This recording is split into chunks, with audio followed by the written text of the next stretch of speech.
testimony given in this cause will be the truth, whole truth, and nothing but the truth, so help you God. Yes, I do. Have a seat, please, ma'am. Mr. Gill. Good afternoon. Good afternoon. Would you tell the jury your name, please? I'm Donna Dean. Donna, are you Aaron's mother? Yes, I am. And would you tell the jury what your immediate family consists of, please? My husband and I have been married for 46 years, and we have 6 children. The oldest is a daughter, and then 4 sons and a younger daughter. 2 sons are married, and we have 4 grandchildren. Would you tell us the names of your children starting from oldest to youngest? Ashley, Aaron, Andrew, Austin, Adam, Alyssa. And are several of the kids here today? Yes, they are. And could you tell us your husband's name? Larry. Is he here today also? He is, yes. And have you all been present here for most of the trial? Yes, we have been here for all of it. So all the kids' names begin with A? Yes, sir. That probably didn't happen by accident, did it? No, the first 2 were kind of like, we like those names, and then after that we just said, hey, this is the pattern, we'll just keep it up. Have they ever been referred to as the A team? 6 A's usually, that's what they're referred to. So, where is Aaron in the chronology of children? He's the second born. So he has an older sister, Ashley, and then it goes Aaron. Is that correct? Yes, sir. So, how old is Aaron today? Aaron is 38. And was Aaron and the rest of your kids, were they all raised here in the Dallas-Fort Worth area? Yes, yes. Primarily where? In Arlington. Was Aaron born in Arlington? Yes, Pretty much lived in Arlington his entire life? yes. Where did the kids go to school? We homeschooled our children all the way through high school. So you were the school mom for 6 kids? Yes, sir. So were you a stay-at-home mom then? Yes. I was formerly a nurse, but I stayed home with my children once they were born. Was that about the time the kids started getting to school age, you decided to stay home? Yeah, a little bit earlier, but yeah. Okay. So what kind of work did Larry do? For a number of years, he was self-employed with a computer business. His primary clients are small businesses. He's their IT person. He's done some other things after the economy crashed in 08 and 09. It took down several of our clients. And he did some private security work, and he still maintains some clients he's had for years. So he's mostly retired, but still has a few good clients he takes Yes. care of? Mm-hmm. So what did the homeschooling consist of? With homeschooling here in Texas, the parents are responsible for everything from curriculum selection, planning, how to implement the curriculum, daily scheduling, evaluating students, and bringing them to completion, or if somebody wants to enter their children into a classroom. But So at some point, Aaron earned a high school degree, he did. and after high school, what did he decide to do? He entered University of Texas at Arlington as an honors student in the engineering program. And did he eventually earn a degree? He did. He has a bachelor's degree in physics, and it's a minor in engineering. And then he went to work at the engineering field? Yes, he did. Okay. He actually worked in engineering some while he was a student. At some point, he decided to change careers. He did. And decided to become a police officer. Yes, sir. Do you know why he did that? He told us he wanted to do it because he wanted to make a difference in people's lives and to help people.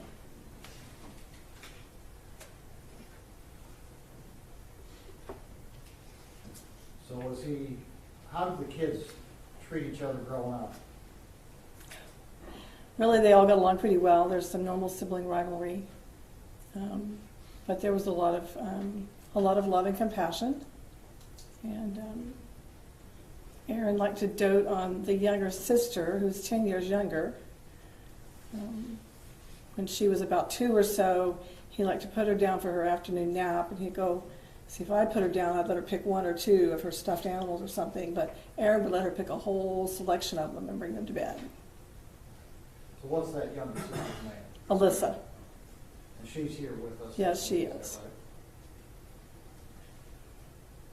So, what kind of guy is Aaron? He's smart. He's a hard worker. He definitely wants to help people, and he's very faithful in carrying out his responsibilities. He's very industrious, often,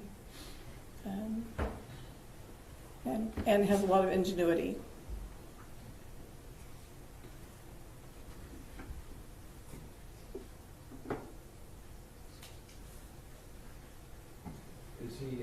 Does he have the ability to follow rules? Yes, sir. He was a good rule follower. Has he been doing that his entire life?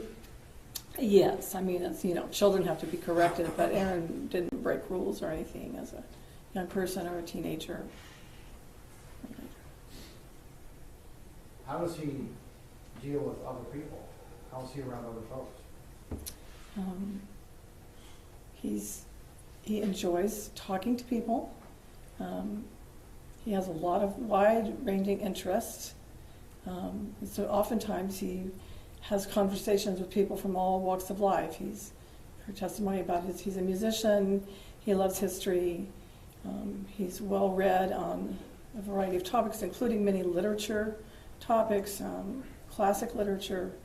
So he can converse on many topics and enjoys that, with talking with people and doing projects with people, helping. How does he help other people? Over the years, when he was younger, when he was high school or college, I think it was maybe in college, he was, several times he would house sit for some friends when they were gone, different friends, varying friends. And he had some interesting experiences. He grew up, we had a cat, and then some of these friends had cats and dogs and fish and chickens, and he did yard work typically. One friend was a widow lady and needed a lot of help around her place. She had a place with not acreage, but a very large yard, and it needed some work, and Aaron would often go over and help do the yard work or make repairs. When he was growing up, did he have any particular hobbies? Yes. He loved to build with any kind of the construction toys that kids play with, Legos. We did a lot of Legos and Connects. A lot of kids like to build their Lego model, as it pictures, and then they set it on a shelf, and that's great. They've got a great display. Aaron's idea was you'd build it, and he looks at it and say, "I wonder what happens if," And then he always loved airplanes, aircraft, and one day as he was getting into probably, I'm going to guess about the 9th grade when he did geometry, 8th or 9th grade, and couldn't figure out where he was, and I looked and he was in the garage, and he had this big, a lot of paper out there, and he was out there measuring and everything, and he said, "I just figured out how to make the angles on the airplane, on the wings, correct, and now I know how to make these wings right." So, yeah. Did he enjoy woodworking? Yes, he did. He started that. The first thing I remember he did was, he was probably about 12. I'm not really certain. It's just very simple. He took 2 almost like sticks of wood, but kind of cut on them some and notched them, and then put them together to form a cross. And on it he wrote, "Jesus loves you." And he gave it to me, and I still have it on my dresser at home. Did you tell me about a couple of things he did for other folks while he was in high school and college? Yes. When he was in college especially, because he lived at home, but he was obviously on the campus most of the time, most of the days. And a lot of times he would eat at fast food places or whatever. And on several occasions, he encountered people who were in need or were homeless, and he would help them. The first incident that I remember, I think it was in his freshman year of college, and they start school in August, where it's very hot here. And he was at a fast food place up in by UTA. I'm going to object, Your Honor. May I take this witness on board, Honor? Yes. Ma'am, how do you know about what happened at UTA? Did the defendant tell you? He told me. I'm going to object, Your Honor, to hearsay. Sustained. Were there occasions where you observed him helping other folks? Certainly there were. Besides the friends that I told you about, there was one homeless man in particular that he helped, and I know he helped him because he gave the man our home phone number. Back then people didn't use their cell phones except for emergencies. And one day I got a phone call, and it was from the city jail, and wanted to know if I would take a call from, I don't remember what his name was now. It's been 20 years ago. But it was the same person that Aaron had encountered. And this man was going to be released, and he needed some help. He didn't know where to go. And anyway, various things happened. We had contact with him off and on, and ended up suggesting that Aaron put him in contact with the Union Gospel Mission here in Fort Worth for some ongoing help. So is that typical of the kind of things that... Yes. And one time, too, another time when I was present, our church had a game night on a Friday evening, and we had food and everything, and we cleaned up, and a car pulls up with a man and woman and I think 2 children, I don't remember, and they said that they were needing food and money, and Aaron immediately began getting the food that we had just packed up, getting food out to help them and that kind of thing. So. If the jury were to see fit to give Aaron a probated sentence, would Aaron be able to follow the rules that Judge Gallagher gives him, no matter what they are? Absolutely.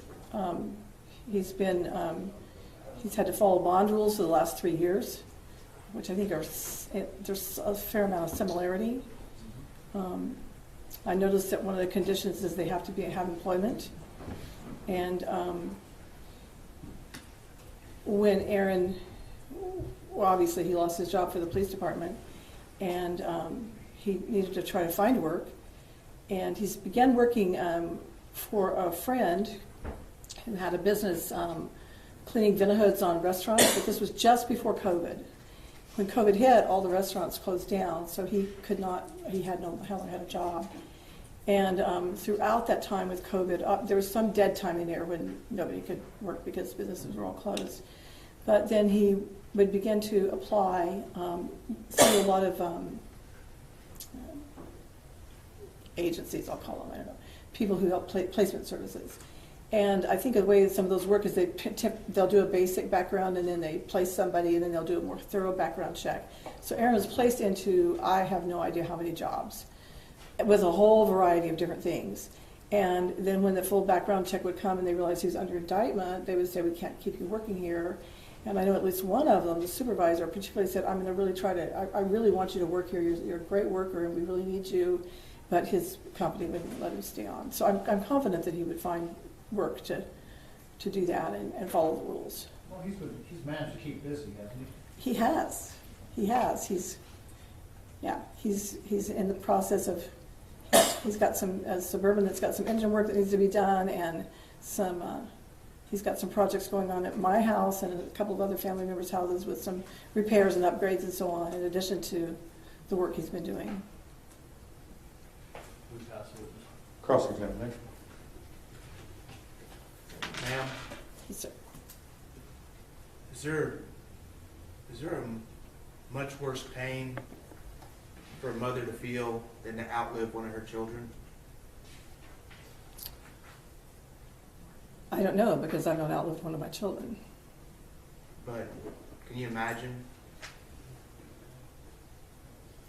Obviously, what happened in this situation was a very tragic thing. No, ma'am. But isn't that one of the greatest pains that a mother can feel, is to outlive one of her children? Certainly. And how many brothers and sisters does the defendant have?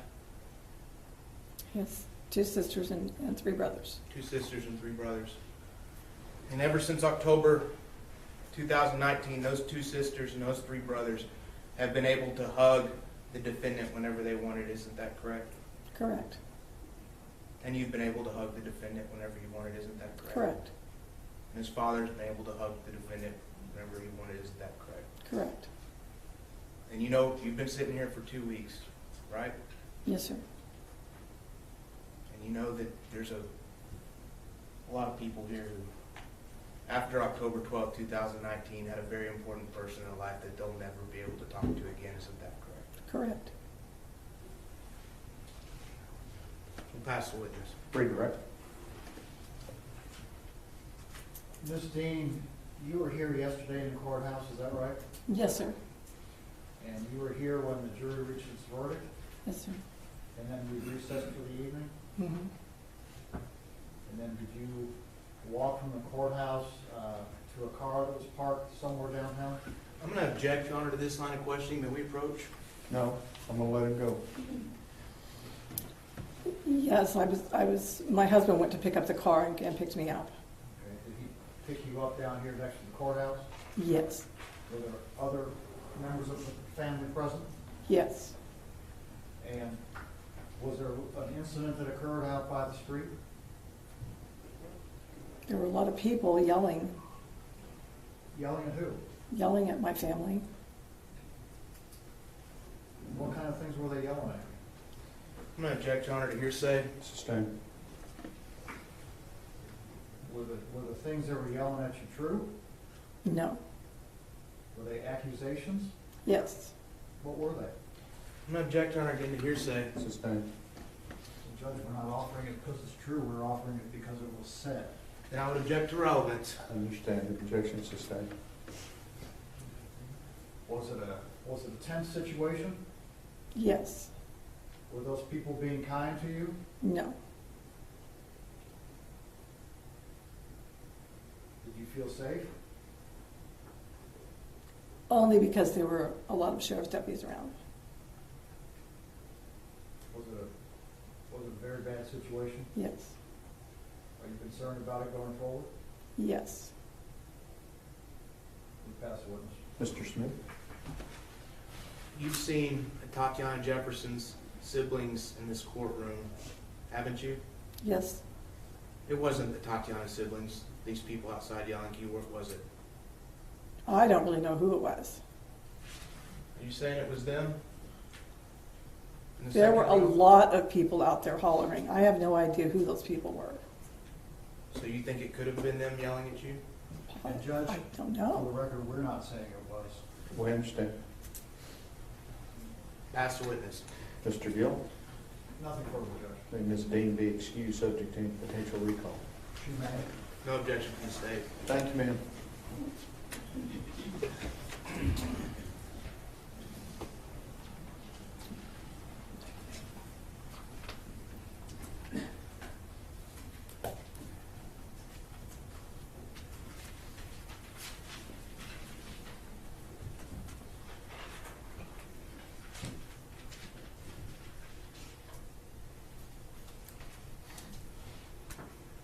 Mr. Brissett? Your Honor, I believe Mr. Mata has graced us with his presence. We ask that he be sworn in and put under the rule. Is there a Mr. Mata in the courtroom? You can stand right there at the rail for me, please, and raise your right hand for me. You solemnly